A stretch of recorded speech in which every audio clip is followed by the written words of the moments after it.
want to know the whereabouts of our daughters. Our daughters are 14, 16, 15 years old. Where are they? Who has taken them away from us? What is happening with them? I want to talk with my daughter. I want to hear her voice, to find out whether she is alive or not. I want nothing more. I want to hear my daughter's voice.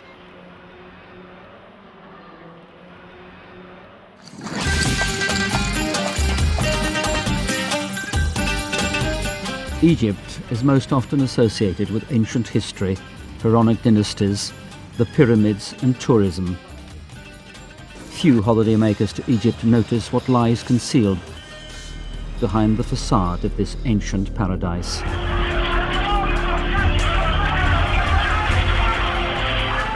In 2011, acts of terror against Christians, which make up a mere 15% of the total population of 80 million, escalated.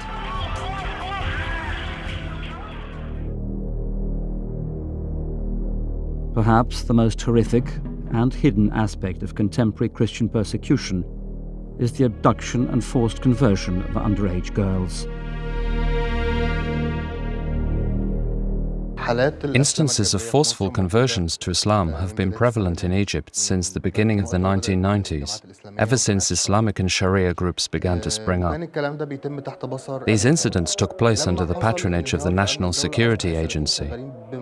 After the revolution and the disbanding of the agency, Salafists began acting in accordance with their own aims.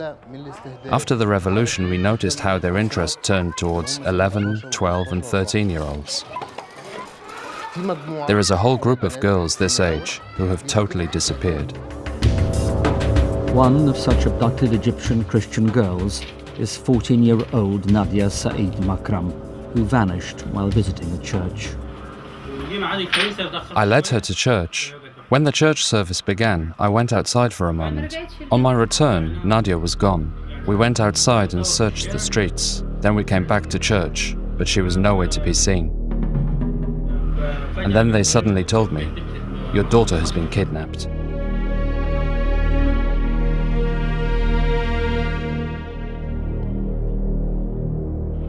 I was shocked when I learned that my sister had been kidnapped. We turned the world upside down. With our friends, also Christian, from work, we ran left and right. We searched in all sorts of places, in hospitals. We were well shocked. We later found out that they had kidnapped her because she was a Christian.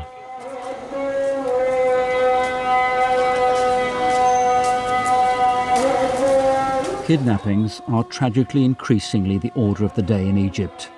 Young Christian girls are taken away to unknown destinations where they suffer multiple rape, are drugged, and then after a few weeks of torture, coerced and blackmailed to convert to Islam. If a young Christian girl disappears in Egypt today, then it is more than likely that in a month or two she will appear in a video clip, admitting that she has become a Muslim of her own free will. The moment she makes such a declaration, she officially becomes a Muslim, and her Christian family lose all rights to her.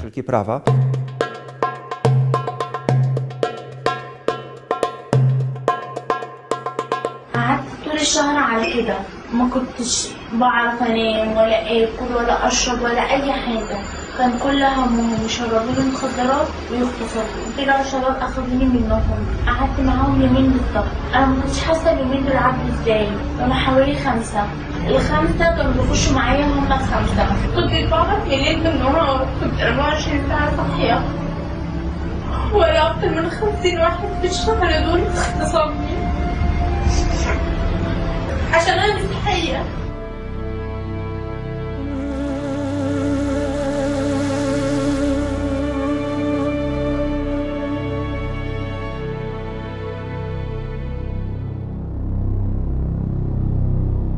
It is alleged by local Christians that not only do the local Muslim authorities do nothing to protect these young women, but often tacitly accept these kidnappings as part of a larger regional call to Islam. These acts are also financed by Islamic backers from outside Egypt. A young girl fetches from 20 to 100,000 Egyptian pounds, depending on her looks and social standing. Od urody tej dziewczyny i jej statusu społecznego. Though the detention sites where the young Christian girls are imprisoned are sometimes known, the local police are silent in face of these crimes. Nadia Said's parents have, from the day of her kidnapping, unsuccessfully demanded that the Egyptian police act to uncover the perpetrators of the crime. The drama is all the more poignant as the whereabouts of the 40-year-old male behind their daughter's kidnapping is well known.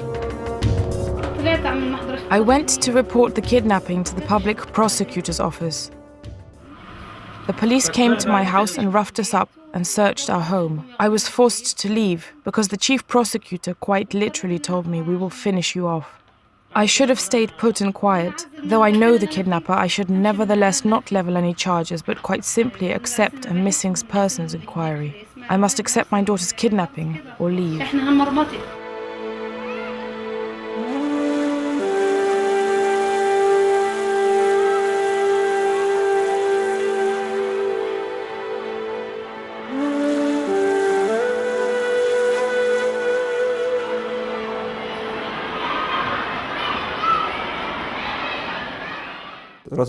I talked with a certain Christian from Egypt who told me that they often know where such girls are kept, but are incapable of doing anything about it. The only thing that remains for them to do is to walk around such a house and pray.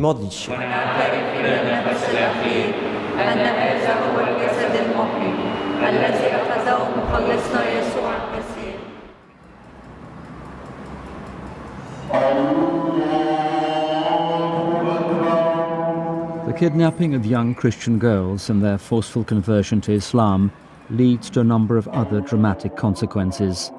In the light of Egypt's new constitution, inspired by Sharia law, reversion to Christianity following a conversion to Islam, freely or by coercion, is practically impossible. The most extreme punishment for apostasy from Islam is death. As relates to the return of people to Christianity, we have lodged 5,000 petitions for the single purpose of regaining a Christian's right to return to Christianity.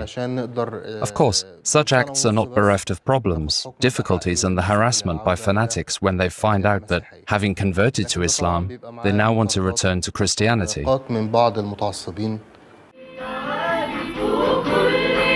Terrified young Christian girls, harassed and exposed to Muslim provocations, find some help in church centres, such as the one operating in the Catholic Archbishopric of El-Minya. Apart from material assistance, they, above all else, receive spiritual and psychological support.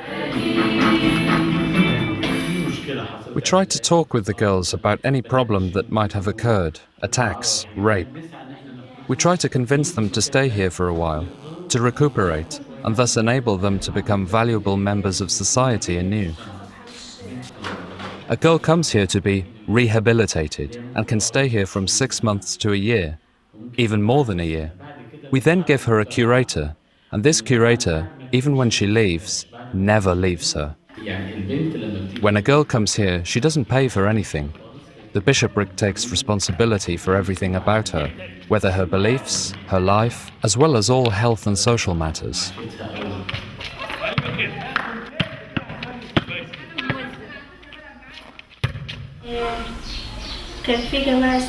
There was a group of Muslims set on kidnapping me. That is why I am here.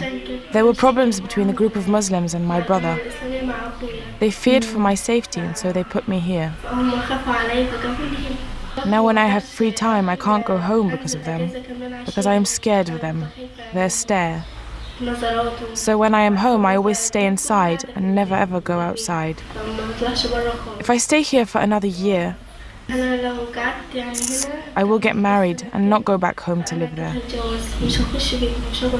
I will immediately wed.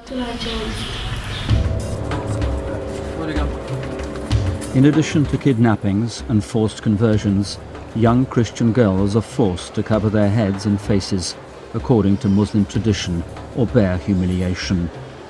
Despite the escalating nature of these crimes, a veil of silence in the international community has rendered this subject mute. Chrześcijanie tak naprawdę Christians essentially realize that under the present circumstances, unless the free world, the West, wakes up and does something to effectively help them, wpłynąć na władze Egiptu, to influence the Egyptian authorities to change their policy towards Christians, głównie politykę przyzwolenia na essentially a policy of consent to victimization and a brutal showdown with Christianity, to jedyne co then all that is left to them is their faith in God and prayer.